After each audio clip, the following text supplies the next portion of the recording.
Have you ever looked at a world map and wondered why so many countries in Africa and Asia have such straight-line borders? Or why English and French are spoken in so many places far from Europe? The answer, in large part, lies in a powerful historical force that reshaped our world.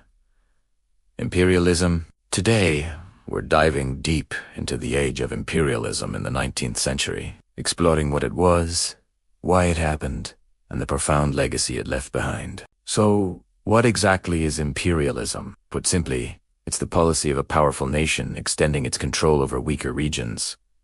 This wasn't just about planting a flag. It involved colonization, political domination, and economic influence. In the 19th century, this wasn't a fringe idea, it was a global race. The main players were nations like Great Britain, France, Germany, Belgium, and later, the United States, and even a rapidly modernizing Japan. They were all competing for a bigger piece of the global pie. But why? What drove these powerful nations to carve up the world?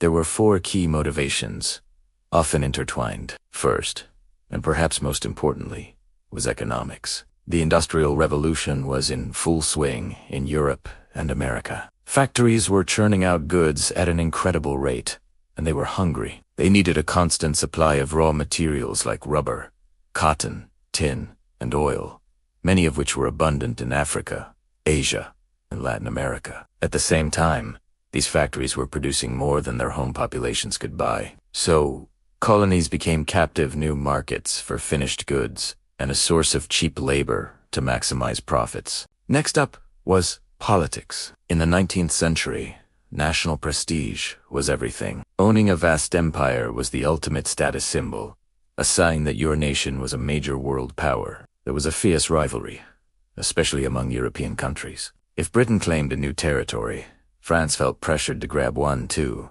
Who's to keep up? It was a geopolitical game of chess, where colonies were the most valuable pieces. Then there was the military factor. An empire needed to be defended.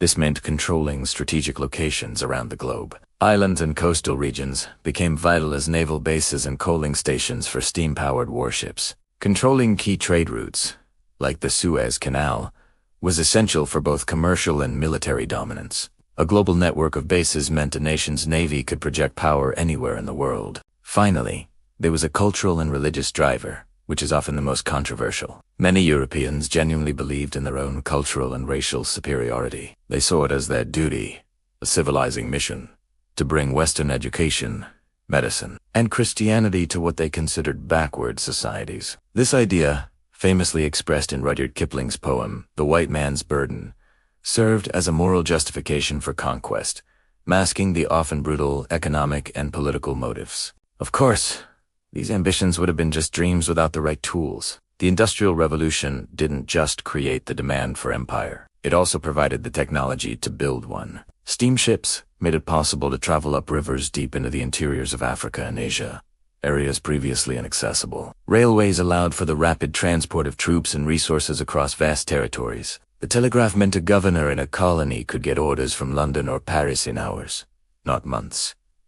And perhaps most decisively, there were advanced weapons. The Maxim gun, one of the first machine guns, could mow down dozens of people in seconds. Against armies armed with spears or outdated firearms, the technological gap was devastating and made conquest almost inevitable. Nowhere was this process more dramatic than in Africa. Before the late 19th century, European presence in Africa was mostly limited to coastal trading posts. But in a few short decades, this changed completely in what became known as the Scramble for Africa.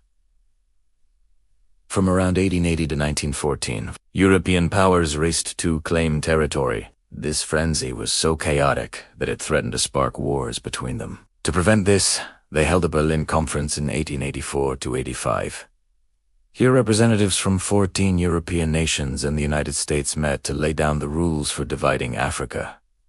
No African leaders were invited. They drew lines on a map, creating colonies that often lumped together rival ethnic groups or split unified kingdoms, with complete disregard for the people living there. By 1914, about 90% of Africa was under European control. Imperialism also profoundly reshaped Asia.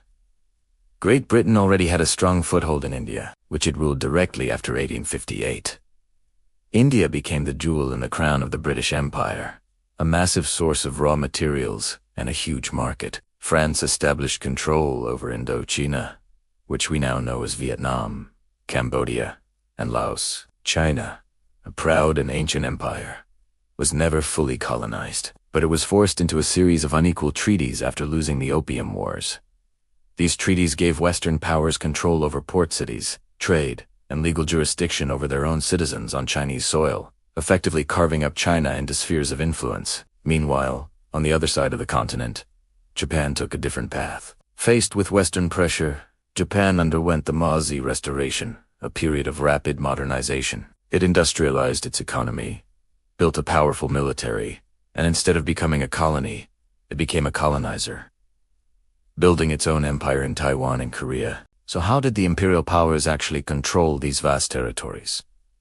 They used a few different methods. One was direct rule, where the European nation would send its own officials to govern the colony, essentially replacing the local power structure. This was common in French colonies. Another method was indirect rule, favored by the British. They would govern through existing local rulers, like sultans or chiefs, who were allowed to maintain some authority, as long as they remained loyal to the imperial power. This was often cheaper and created less friction. Finally, there was economic domination, where a country might remain technically independent, but its economy was completely controlled by foreign businesses and banks, a model often seen in Latin America with US and European influence. For the people living under imperial rule, the effects were transformative and often devastating. The most obvious impact was the loss of political independence and sovereignty. Their lands and futures were now being decided thousands of miles away. Their economies were restructured to serve the needs of the colonizer. Natural resources were extracted and shipped abroad, while local artisans and industries were often crushed by cheap, mass-produced goods from Europe. People were forced into labor on plantations, in mines, or building railways, often under horrific conditions. Traditional social structures, religions, and cultural practices were disrupted, and often actively suppressed by missionaries and colonial administrators who viewed them as inferior. However, it wasn't a completely one-sided story. Imperialism did bring some changes that, in the long run, had complex effects. Colonial governments built infrastructure like roads, railways, and telegraph lines, primarily to facilitate resource extraction and military control. But these networks later became the foundation for modern states. They also introduced Western-style education and medicine. A small local elite was often educated in the colonizers' language and ways, which, ironically, later gave them the tools and ideas like nationalism and self-determination to challenge colonial rule itself. And they did challenge it. Resistance was a constant feature of the imperial age. It took many forms, from armed revolts and guerrilla warfare